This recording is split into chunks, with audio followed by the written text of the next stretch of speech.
क्या पाकिस्तान को भी मिलेगा S-400? पुतिन से गद्दारी, पाकिस्तान से तुर्की निभाएगा यारी। भारत की ढाल तुर्की का बवाल, F-35 के लिए क्या तुर्की बेच देगा रूस का S-400? नमस्कार, जी मीडिया के डिजिटल प्लेटफॉर्म पर आपके साथ मैं हूं आयुष सूर्यवंशी। रूस से खरीदे गए S-400 एयर डिफेंस सिस्टम ने तुर्की को जितना फायदा नहीं दिया, उससे कहीं ज्यादा सिरदर्द दे दिया है। रिपोर्ट सामने आ रही है कि राष्ट्रपति रेसेप तैयब एर्दोगन S-400 से छुटकारा पाना चाहते हैं ताकि अमेरिका के साथ रिश्ते बेहतर हो सके, सामान्य हो और F-35 स्टेल्थ फाइटर जेट भी उसे मिल जाए, प्रोग्राम में वापसी का रास्ता खोले। लेकिन यहां सबसे बड़ा सवाल यही है कि क्या तुर्की चाहे तो S-400 किसी को बेच भी सकता है? जवाब है नहीं, क्योंकि इस पूरे सौदे की आखिरी चाबी अभी भी कहा जा रहा है कि रूस के हाथ नहीं है। लेकिन समझिए कि भारत की रक्षा करने वाला S-400 कैसे तुर्की की मुसीबत बन गया है, क्यों पाकिस्तान का नाम आ रहा है और कैसे ये अभी भी इसका सिरदर्द है। खाड़ी देशों के पास जाना अमेरिका के लिए चिंता की बात भी क्यों हो सकता है, ये भी समझाएंगे। और आखिर तुर्की के पास ऑप्शन क्या है और क्या भारत तुर्की को बचा सकता है। दरअसल तुर्की के एक अखबार ने दावा किया है कि अंकारा S-400 सिस्टम को किसी खाड़ी देश को ट्रांसफर कर सकता है, ऐसी तैयारी कर रहा है। कुछ रिपोर्ट्स में पाकिस्तान को लेकर भी जिक्र है। संभावित खरीदारों में संयुक्त अरब अमीरात और कतर का नाम आगे है। रूस ने भी पुष्टि कर दी है कि इस मुद्दे पर रूस और साथ ही तुर्की के बीच में बातचीत चल रही है।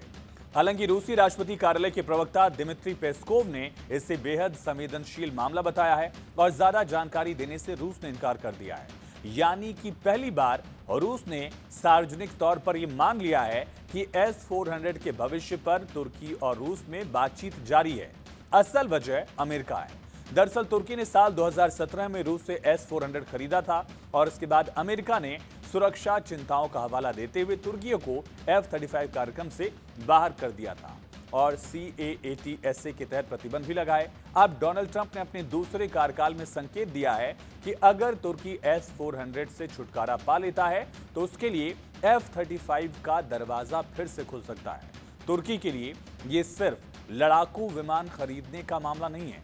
दरअसल F-35 कार्यक्रम में लौटने का मतलब यह है अरबों डॉलर का रक्षा उद्योग, तकनीकी और भविष्य के सैन्य कारोबार से दोबारा जुड़ना भी है। और यही वजह है, यही कारण है कि तुर्की इससे पीछा छुड़ाना चाह रहा है। S-400 कहीं देना चाहता है। समस्या यह है कि वो अकेले अपनी मनमर्जी से ऐसा नहीं कर सकता। यही सबसे बड़ा कानूनी पेच है।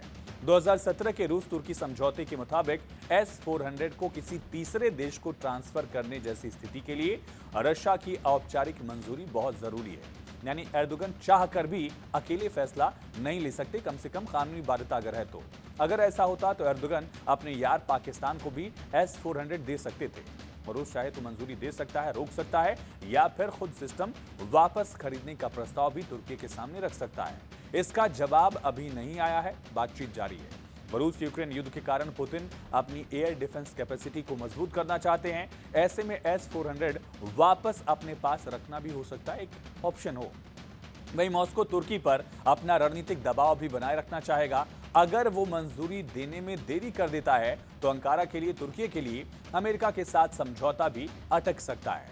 यानी इस पूरे खेल में आखिरी वीटो रूस के पास है, ये कहा जा रहा है। फिलहाल सबसे ज्यादा चर्चा UAE और कतर की है। ईरान और अमेरिका के हालिया सैन्य टकराव के दौरान ये खाड़ी देश जिन्होंने लगातार एयर डिफेंस मजबूत करने की कोशिशें तेज कर दी हैं, उनका नुकसान क्योंकि बहुत ज्यादा हुआ। ऐसे में S-400 उनके लिए अच्छा विकल्प तो बन सकता है, लेकिन किसी भी देश के नाम की आधिकारिक पुष्टि अभी नहीं हुई है। और तुर्की जो कि वहां से S-400 हटाने की कोशिश में है, वो अमेरिका की एक समस्या खत्म तो जरूर होगी, लेकिन वही सिस्टम कतर या UAE पहुंच गया तो अमेरिका के लिए एक और समस्या भी होगा। सैन्य ठिकानों के और ज्यादा करीब आ जाएगा S-400। और कतर में अमेरिका का अल उदैद एयरबेस है, जबकि UAE में अमेरिका की सैन्य मौजूदगी मजबूत है।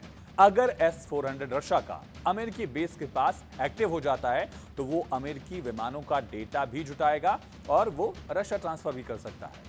दूसरी तरफ अमेरिका भी उसी सिस्टम के रेडार, उसकी फ्रीक्वेंसी, ट्रैकिंग कैपेसिटी और कमजोरी का भी अध्ययन कर सकता है, यानी रूस के लिए भी कमजोरी होगी। हालांकि डिफेंस एक्सपर्ट्स कह रहे हैं कि रूस पहले ही S-400 भारत, चीन और तुर्की जैसे देशों को बेच चुका है, इसलिए निर्यात मॉडल में सबसे संवेदनशील तकनीक पहले से सीमित होती है। इसके अलावा यूक्रेन युद्ध के दौरान पश्चिमी देशों को S-400 की क्षमताओं और कमजोरियों पर पहले ही काफी जानकारी मिल चुकी है, ये भी कहा जा रहा है। फिलहाल इस वीडियो में इतना ही। बाकी तमाम खबरों के लिए आप जुड़े रहिए जी मीडिया के साथ।